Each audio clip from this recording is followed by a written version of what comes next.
সত্যই যে আমরা বলি ফেসবুকে এত বেশি ছবি দিয়েন না ভাই, ছবি তুলেন না, ছবি তুলেন না, বারবার যে বলি নিষেধ করি। কারণ কি জানেন? একটাই কারণ, বিকজ চোখ লাগাটা সত্য।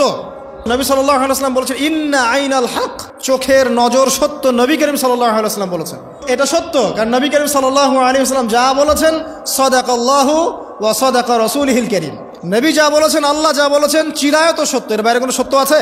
খুব সতর্ক থাকবেন, আমি পরে সলিউশন বলছি আপনাদেরকে। আরেকটা বলেছি, নবী সাল্লাল্লাহু আলাইহি ওয়াসাল্লাম বলেছেন চোখের বদনজর এমন সত্য যে একটা উটকে এই রান্নার ডেকচির মধ্যে ঢুকাই ফেলতে পারে। একজন সাহাবী গোসল করছিলেন, গোসল, এটা হাদিস সহিহ, এই আলেম ওলামা যারা আছেন তারা জানেন যে এই হাদিস সহিহ।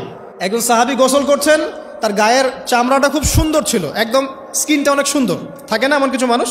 আচ্ছা, এখন আরেকজন সাহাবী এই গোসল দেখছেন দূর থেকে, দেখে বলছেন যে কি চমৎকার তার শরীরের রংটা, যেন কুমারী নারীর মতো, অনেকটা এমন একটা কথা তিনি বলেছিলেন। সাথে সাথে এই সাহাবী অজ্ঞান হয়ে পড়ে গেছে। কোন সাহাবী? যিনি গোসল করছিলেন। এখন এটার আপনি কোনো ব্যাখ্যা দিতে পারবেন না, তো এখানে কোনো সায়েন্স দিয়ে বা মেডিকেল সায়েন্স দিয়ে আপনি কোনো ব্যাখ্যা করতে পারবেন না। একটা ব্যাখ্যা দিতে পারেন, কিন্তু কেন সেটা হলো সেটা আপনি অ্যান্সার খুঁজে পাবেন না। তো নবী সাল্লাল্লাহু আলাইহি ওয়াসাল্লামের কাছে নিয়ে যাওয়া হলো তাকে। তিনি বললেন যে এই ব্যক্তির ব্যাপারে কি কেউ ভালো মন্দ কিছু বলেছিল? তখন একজন সাহাবী বলেন হ্যাঁ, অমুকে বলেছে এর স্কিনটা অনেক সুন্দর, ওকে ডেকে নিয়ে আসো। ওকে ডেকে আনা হলো। ডেকে আনার পর নবীজি তাকে অনেক শাসালেন, তোমরা তোমাদের ভাইদেরকে কি মেরে ফেলতে চাও? তখন এই সাহাবী তো অবাক, আমি আবার কখন মারতে চাইলাম ইয়া রাসূলুল্লাহ? আমি তো মারতে চাই নাই, আমি তো খালি বলেছি যে তার গায়ের রংটা অনেক সুন্দর। তখন তিনি বললেন, কেন তুমি সুবহানাল্লাহ বললে না, কেন তুমি মাশাআল্লাহ বললে না? যখন মাশাআল্লাহ বলবেন, সুবহানাল্লাহ বলবেন, নজরটা লাগবে না। আর যখন আপনি মাশাআল্লাহ বলবেন না, সুবহানাল্লাহ বলবেন না, দেখবেন নজর লেগে গেছে। আপনি বিশ্বাস করেন ব্যবসা খুব ভালো চলছে, মানুষ বলল যে বাহ তোর তো ব্যবসা হেভি, লালে লাল শাহজালাল, ঠিক আছে, দেখবেন আপনার কেনা বেচা বন্ধ হয়ে গেছে। এরকম হবে, আমার কথাটা বিশ্বাস করেন।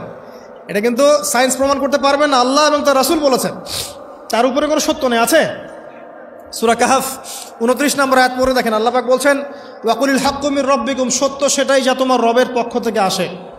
ফামান শাআ ফালইউমিন, যার ইচ্ছা হয় বিশ্বাস করুক, ওয়ামান শাআ ফালইয়াকফুর, যার ইচ্ছা হয় সে অস্বীকার করুক। এই কারণে আমরা বলি ফেসবুকে এত বেশি ছবি দেওয়া, এই আই ওয়াশ করা, এই যে শোডাউন করা, হ্যাঁ, ইসলামের কিছু কাজ করলেন একদম মানুষকে না দেখাইতে পারলে ঘুম হচ্ছে না, এগুলো বন্ধ করেন, এগুলো বন্ধ করে দেন আল্লাহর ওয়াস্তে। অফলাইনে কাজ করেন, নিজেকে গোপন করার চেষ্টা করেন। যত বেশি মানুষের কাছে নিজেকে এক্সপোজ করবেন, কাজের বরকত কমে যাবে, কাজের বরকত কমে যাবে, চোখ লাগবে, নজর লাগবে। এবং চোখ লাগা বদ নজরে বহু আলেম আস্তে আস্তে মাঠ থেকে মাইনাস হয়ে গেছে না? যায় নাই? এখন কি আলেমদের সংখ্যা বেশি না কম? যত দিন যাবে আলেমের সংখ্যা আরও কমে যাবে। নবীজি বলেছেন আলেমদের সংখ্যা কমতে থাকবে, মানুষ জাহেলদেরকে আলেম বানিয়ে নেবে।